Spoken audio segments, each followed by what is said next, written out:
pendant la dernière année, je suis tombé sur une couple de chiffres, des statistiques qui ne collaient pas vraiment avec la perception, la perspective que j'avais sur le monde autour de moi ou l'histoire, ou en tout cas peut-être des événements de l'histoire. Et puis, je me suis dit, un moment donné, man, je peux pas être le seul à trouver ça weird, ces stats-là, puis à être puzzled.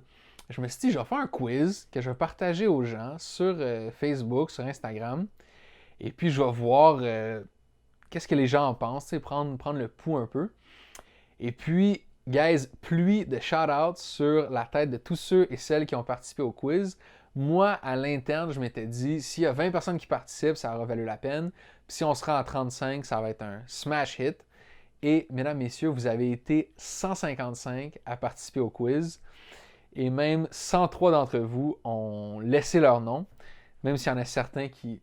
Bon, pas mélo. 103 qui ont laissé leur nom, même s'il y en a certains d'entre vous qui ont voulu faire leur comique en laissant des noms un peu ding-dong. J'apprécie quand même. Et donc, voilà, merci. Mais trêve de plaisanterie, passons aux choses sérieuses. La première question était: quel pourcentage de tous les déménagements faits au Québec se font le 1er juillet? Et donc là, ce qui est le fun, c'est qu'on a vu une grosse tendance dans les réponses. Plus que la moitié des gens qui ont participé ont estimé ce pourcentage-là à être entre 60 et 80 %. Et selon un article de Radio-Canada qui cite des chiffres fournis par Hydro-Québec pour l'année 2016, la réponse serait 11,58 %. Et donc, d'année en année, seulement 10 à 12 % des déménagements se font à la date précise du 1er juillet. Puis même si on prend la semaine avant puis la semaine après le 1er, fait qu'un genre de période de 2 semaines, on arrive seulement à presque 20 %. Pas mal moins que ce que je pensais, mais voilà. Mais en même temps, si les déménagements étaient répartis également sur tous les jours de l'année, il y aurait seulement à peu près 0,27 % des déménagements qui seraient le 1er juillet. Fait que c'est quand même substantiellement plus. Donc, pour la petite histoire, le principe des déménagements à date fixe, ça date pas d'hier, c'était une pratique qui était déjà courante en Nouvelle-France à partir du 18e siècle. À l'époque, la date était le 1er mai, puis c'était surtout pour s'assurer que les propriétaires évincent pas leurs locataires avant que la neige fonde. Et donc, aujourd'hui, la pratique est pas mal unique au Québec, mais jusqu'à la moitié du 20e siècle, c'était quand même assez répandu dans d'autres villes d'Amérique du Nord, même qu'à New York, la date était non seulement le 1er mai, mais c'était le 1er mai à 9 heures. Et apparemment que ça créait un genre de bordel fou dans les rues. Tout le monde essayait de déménager à la même heure.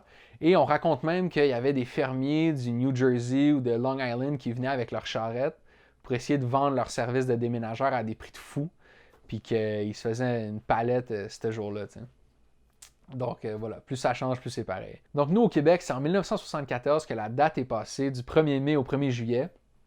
Et jusqu'à aujourd'hui, il y a une théorie du complot qui persiste, qui dit que tout ça aurait été une genre de conspiration par les séparatistes pour diminuer l'importance de la fête du Canada. Bon, cette théorie-là tombe un peu en miettes quand on se rend compte que la personne qui avait déposé le projet de loi pour changer la date, c'était Jérôme Choquette, qui plus tard est devenu maire d'Outremont, mais qui à l'époque était député libéral dans un gouvernement libéral majoritaire, et donc aucune raison de faire plaisir aux souverainistes. Jérôme Choquette, qui est un personnage relativement controversé pour certains, parce qu'il était aussi ministre de la Justice libéral en 1970 pendant la crise d'octobre. Et je ne vais pas faire la biographie ou le procès de Choquette aujourd'hui, mais je peux vous dire que j'ai eu le temps d'étudier son style. Puis ce complot-là, pas son style. En fait, la raison qui avait été donnée à l'époque, c'était surtout qu'on voulait éviter que les déménagements se fassent pendant l'année scolaire. Ce qui allait faire en sorte que certains élèves allaient devoir soit changer d'école ou soit peut-être faire des plus longs trajets. Ça allait compliquer un peu la vie scolaire.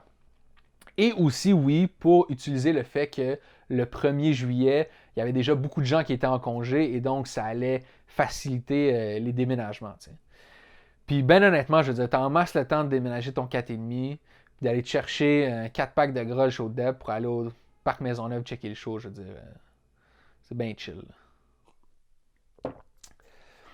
La deuxième question, c'était des 156 000 soldats qui ont participé au débarquement de Normandie le 6 juin 1944. combien sont morts pendant l'opération? Et la réponse est 4414. Pas mal moins que ce que je pensais et pas mal moins que ce que 80% des répondants au quiz pensaient aussi. Et j'imagine que vous comme moi, l'image que vous vous faites du débarquement de Normandie ressemble un peu à ça.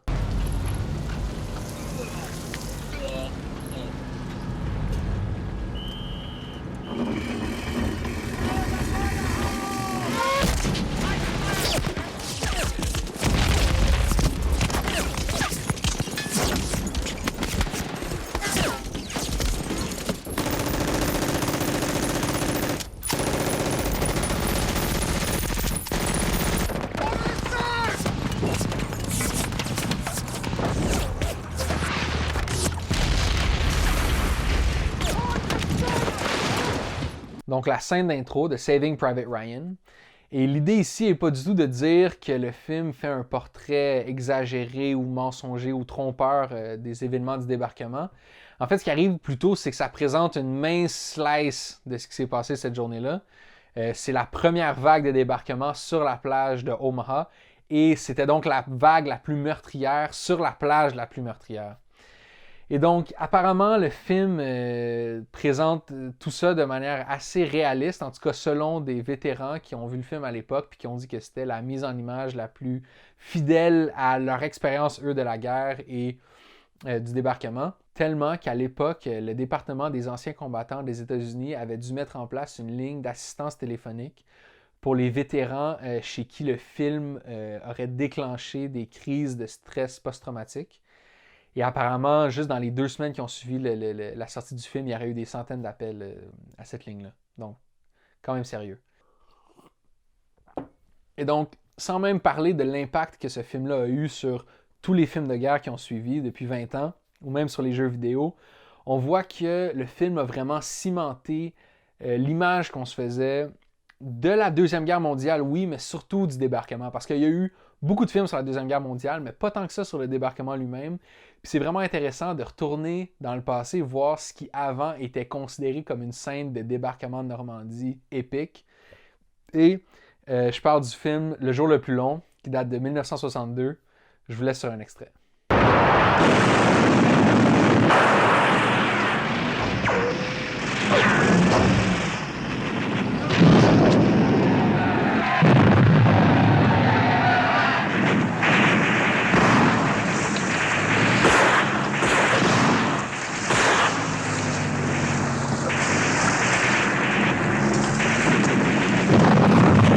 La troisième question, c'était quelles sont les chances que l'enfant d'un couple cousin-cousine naisse avec une maladie congénitale? Et donc, je pense que ce qui est intéressant ici, c'est de tout d'abord définir qu'est-ce qu'une maladie congénitale. C'est une maladie qui apparaît in utero, qui peut avoir des conséquences négatives ou non sur l'enfant. Et ces conséquences-là se regroupent, mettons, dans 2 grands thèmes. On aurait des conséquences structurelles qui vont affecter de quoi un membre ou un organe a l'air, et des conséquences fonctionnels qui vont affecter comment ils fonctionnent. Et souvent, l'un va avec l'autre. Il y a un paquet de facteurs qui peuvent causer une maladie congénitale, mais ils sont regroupés dans 3 grandes catégories, mettons. On aurait les causes toxiques, comme la consommation de drogue ou d'alcool ou de médicaments qui seraient contre-indiqués à une femme enceinte. Les causes mécaniques, comme un choc, un accident d'auto. Et les causes génétiques. Et même dans les causes génétiques, on a 2 catégories. On a les causes génétiques héréditaires. Donc, la mutation qu'il y a dans le gène serait venue du père ou de la mère, aurait été présente chez le père ou la mère. Et ensuite, on a les causes génétiques non héréditaires qui veulent dire que cette mutation-là dans les gènes s'est créée au moment de la fusion des gènes des 2 parents.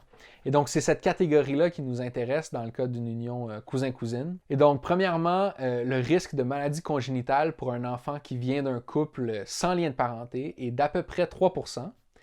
Et selon une étude, ou en même une étude d'études, dans le Journal of Genetic Counseling, Genetic ou Genetics? Journal of Genetic Counseling, le risque augmenterait de 1,7 à 2,8% quand on parle de couple cousin-cousine. Et donc, j'ai pas de speech là-dessus. Vous avez l'info. Faites-en ce que vous voulez. Question 4. Le fucking stade. Et donc, la 4e question, c'était en 2006, Montréal a fini de payer la dette sur le stade olympique des Jeux de 1976. Combien ça a fini par coûter? Puis là, je dois vous dire, guys, que j'ai vraiment vendu la peau de l'ours avant de l'avoir tué sur celle-là. Quand j'ai fait le quiz, j'avais déjà trouvé un paquet de sources qui donnaient toutes des montants différents, des chiffres différents, puis je m'étais dit, je vais mettre des braquettes qui couvrent à peu près tous ces chiffres-là, puis d'ici le temps que je fasse la vidéo, je vais le figure out, tu sais. Mais non. Yo, c'est un fucking mess cette affaire-là. C'est l'enfer. Tout le monde, personne ne se met d'accord. Tout le monde a des manières différentes de compter.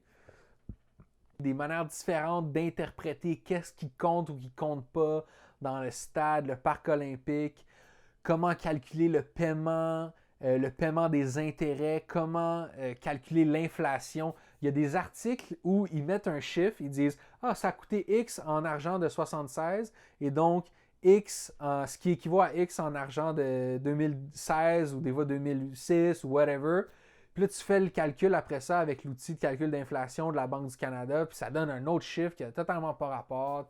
Comment sont arrivés avec ces chiffres-là? Ça fait aucun sens. Anyways, personne n'est d'accord. Ça part de genre 1 milliard à des fois 5 milliards, des affaires super wild.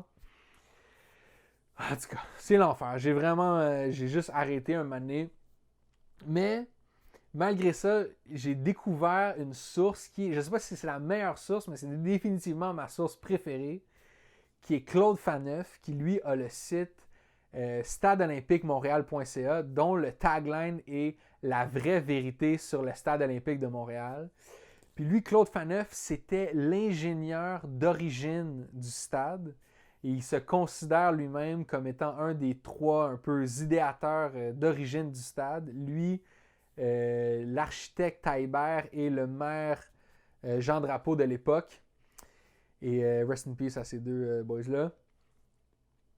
Et lui, il a comme ce site-là qui est comme un site un peu où il expose toutes les magouilles qui se sont faites au stade. Évidemment, c'est un projet qui lui tenait très à cœur, puis ça lui fait mal de voir que ce projet-là est un peu... que ça a un peu déboulé, puis qu'il y a eu de la corruption, puis tout ça. Fait que c'est comme un site assez space, là. Vous irez le voir si vous voulez, mais comme... Lui, c'est vraiment une croisade qui tient depuis des années. Jusqu'à l'année passée, il était à Dutrisac encore en train d'exposer du monde, puis de dévoiler des vérités, puis tout ça. Bro, je sais pas, man, ça fait comme 45 ans, tu sais. Tout le monde est mort, man. En tout cas, shout out, là, man. It is what it is. Ça m'a fait penser à une autre affaire, puis là, je m'en vais vraiment off-script, là, mais... Quand j'étais jeune, un moment donné, j'ai vraiment voulu savoir à quelle heure j'étais né.